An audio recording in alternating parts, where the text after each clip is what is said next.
हम बताएंगे हिमालय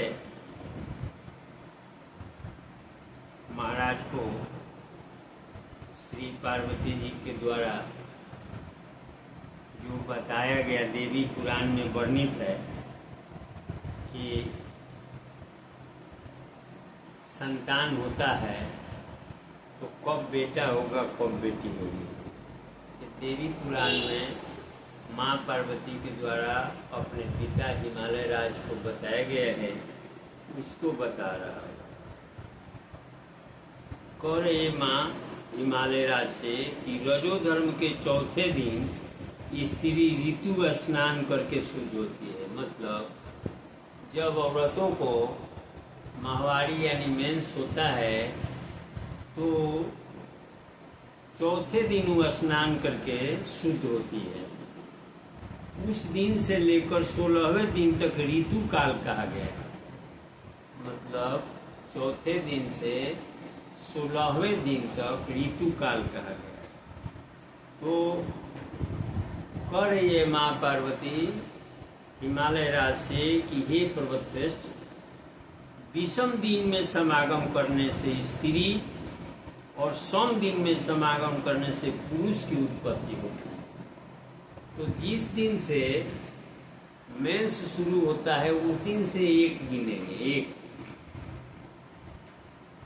और 1, 2, 3 चौथे दिन हो गया, स्नान शुद्ध हो गई स्त्री। उसके बाद कह रहा है कि सोम दिन में, माने जिस तारीख में 2 से भाग लगता है उस सोम दिन हो गया।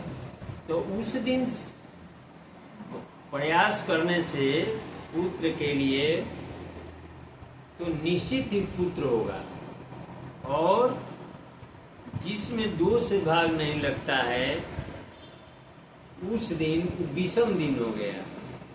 तो विषम दिन जैसे 9वां दिन हो गया तो विषम हो गया, 8वां है तो सम हो गया। तो विषम दिन में अगर प्रयास करेंगे तो आपको पुत्री पैदा होगी। ये देवी पुराण में वर्णन है। हमने बहुत लोगों को बताया और उन लोगों को इसका अनुसरण करने से, इस नियम का पालन करने से मनचाहा उसको बेटा चाहा तो बेटा हुआ, बेटी चाहा तो बेटी हुआ।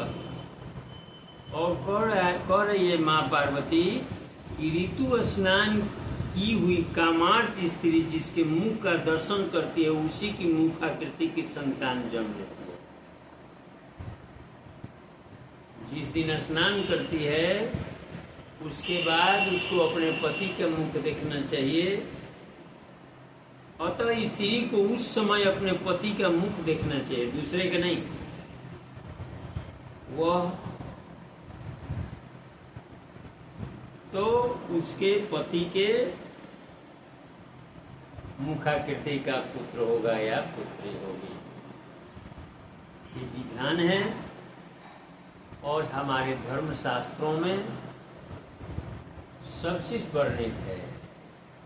हर चीज का समाधान है हमारे धर्म ग्रंथों में। ये देवी पुराण है तो देवी पुराण में ये अध्याय 17 में दिया हुआ है। अध्याय 17 में दिया हुआ है कि कब पुत्री कब पुत्र होगा।